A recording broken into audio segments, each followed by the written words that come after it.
Somos alumnos de la Universidad Nacional del Oriente del octavo semestre de la carrera de Derecho. Los integrantes de este grupo son Víctor Delgadillo Medina, Víctor Conde Aspe, Héctor Sanz, Ramiro Quiroz Cabrera, David Limari y mi persona Javier Limachi Ramírez. Los invitamos a que puedan visitar nuestro canal de YouTube. Mi nombre es Víctor Conde y les voy a hacer una lectura del índice que se tomará en la exposición de este tema. Como primer punto se tocará la realidad económica y social de Bolivia en los años 80. Como segundo punto se tomará los antecedentes del Decreto Supremo 21060 y causas de la inflación en Bolivia. Como tercer punto, la base jurídica en la Constitución Política del Estado. Como cuarto punto se tocará qué es el modelo económico. Quinto punto, cuál fue la situación de la deuda externa. Punto sexto, el libre cambio, ¿en qué consistió? Y séptimo punto, el libre mercado, oferta y demanda. Y como último punto se tocará derogación, abrogación y vigencia disfrazada en la actualidad. ¿Cómo están? Reciban un caluroso saludo. En esta oportunidad me presento, mi nombre es Héctor Sanz, soy estudiante del octavo semestre de la carrera de Derecho de la Universidad Nacional del Oriente.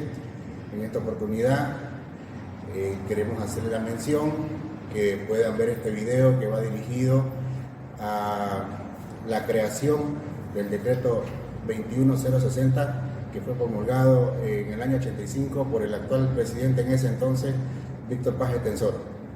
Mi nombre es Víctor Delgadillo Medina. Vamos a desarrollar el tema del 21060 viendo la realidad económica y social de Bolivia en los años 80. Lamentablemente el desarrollo boliviano se ha basado tradicionalmente en la explotación de los recursos naturales. De ahí que más o menos tenemos contemplado que existen ciclos.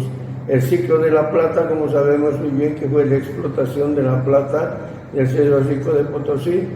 El ciclo del estaño, que es lo que nos ha llevado a una hiperinflación.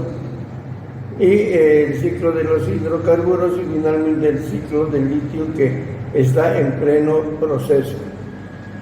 No obstante que ha habido el agotamiento de los yacimientos de estaño, ese metal siguió ocupando un lugar importante en las exportaciones bolivianas.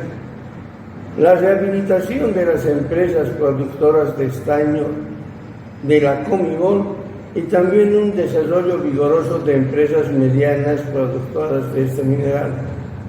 Hasta el último trimestre de 1980, Bolivia estuvo gobernada por regímenes militares con breves paréntesis civiles y se heredó de estos una economía muy deteriorada, marcada por la crisis de la deuda externa. La inflación derivó en una hiperinflación que debilitó la COP, acompañando el desabastecimiento generalizado y la aparición de mercados negros. El PIB cayó sustancialmente. Realmente los años 80 fueron dramáticos para Bolivia, especialmente en el primer quinquenio por la desintegración financiera influenciada por la deuda externa macroeconómica.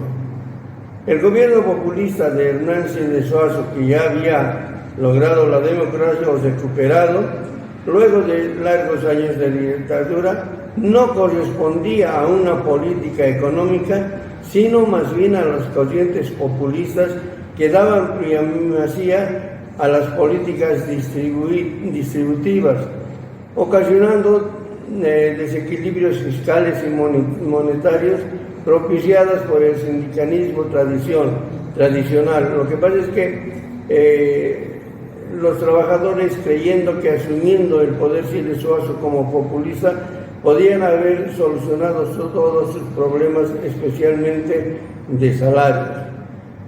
Bolivia llegó a sufrir la séptima inflación más alta del mundo. Ahora bien, ¿Cuáles fueron los antecedentes para el Decreto Supremo 2160?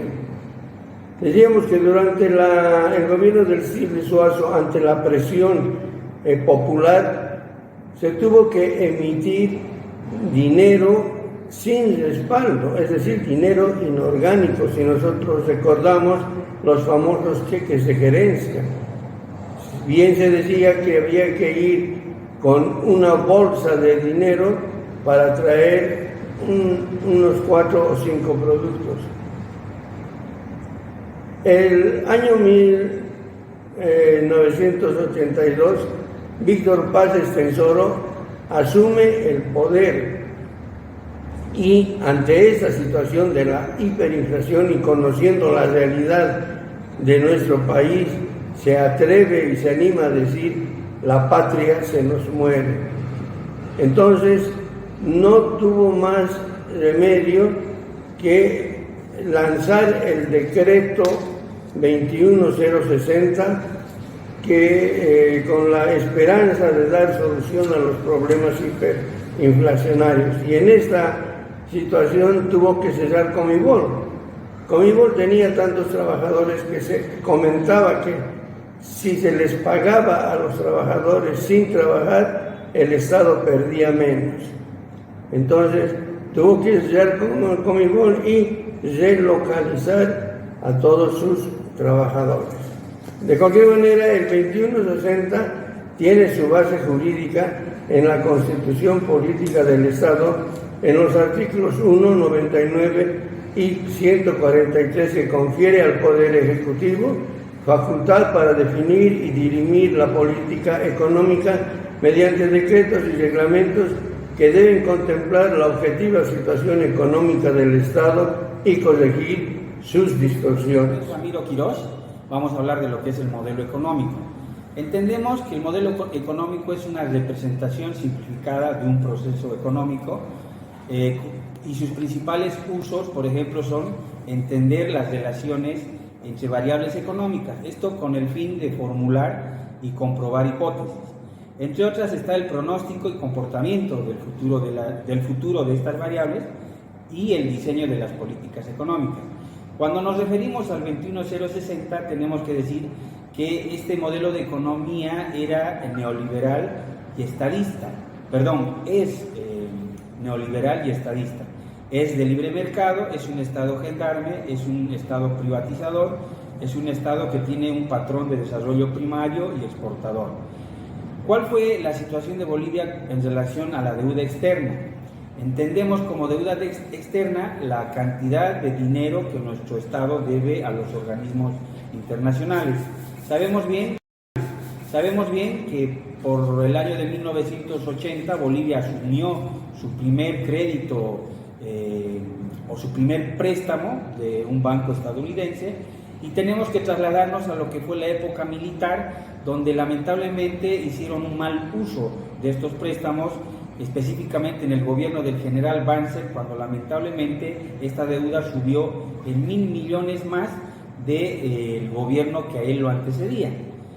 No obstante, y hay que hacer notar que, por ejemplo, pese al alza que registraron los minerales en la década de los 80, nada de esto sirvió para poder equilibrar la economía de nuestro país, cuyo Producto Interno Bruto cayó hasta cifras negativas del 3,9%, a pesar del aumento que tuvimos en las exportaciones.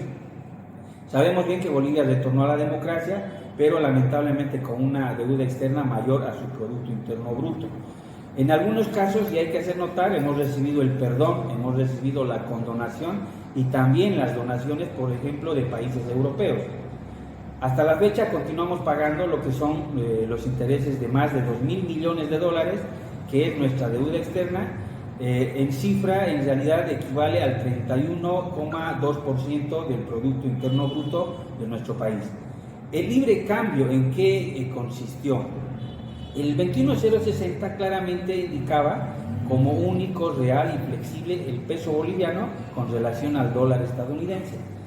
Entonces, lo que esta ley definía que el Banco Central de Bolivia era el único autorizado para vender los días martes y jueves en venta pública hasta que se agote la cantidad de dólares disponible.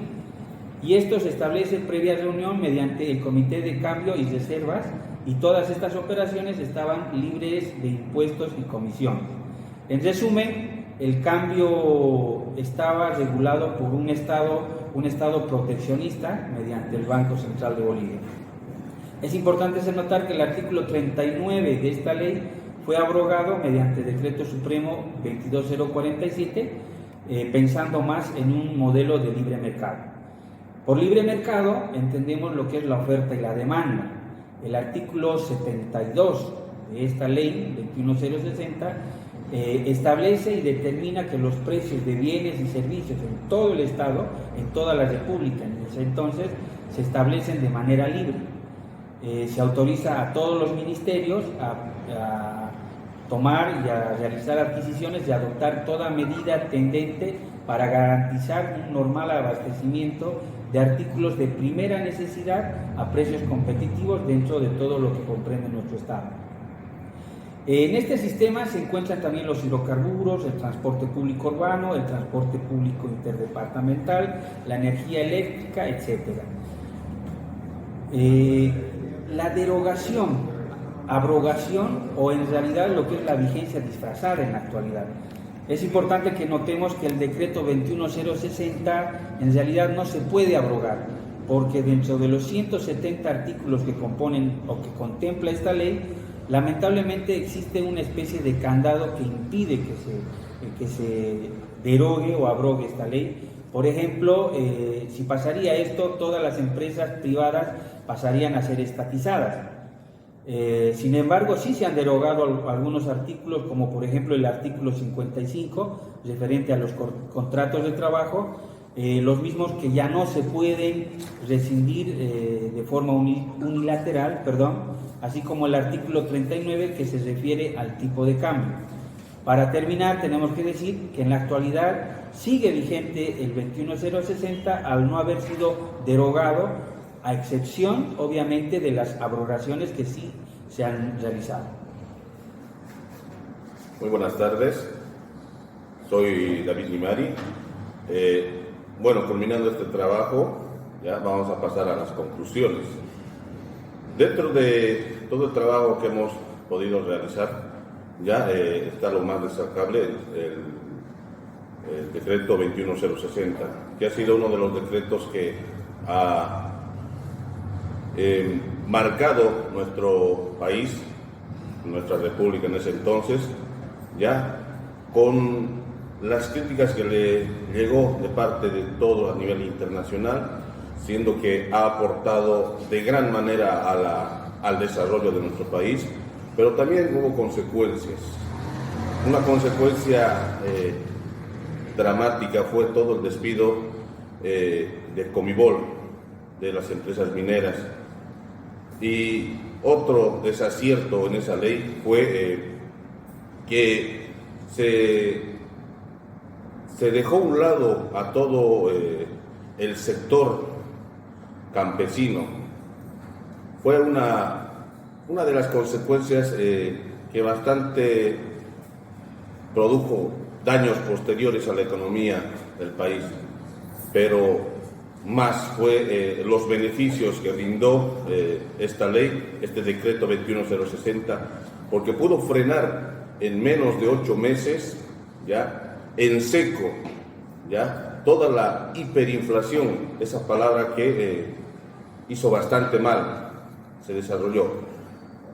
Y bueno, toda esta mala economía que nos trajo de gobiernos anteriores neoliberales, que no funcionó, que hasta hoy en día este decreto lo tenemos presente con varios parches y abrogaciones en dicho decreto. Pero bueno, ahora nos seguimos manteniendo en un país económicamente estable. Eso es lo que trató de desarrollar este trabajo. Muchas gracias por su atención, espero que este video haya sido de su agrado, la explicación que hicieron mis compañeros, ya que no todos conocen lo que ha pasado en el año 85 cuando fue decretado este decreto, ¿no? que ayudó a nuestro país a que saliéramos de esa superinflación que teníamos. Nuevamente les recalco el agradecimiento de parte mía y de mis compañeros. Gracias por su atención.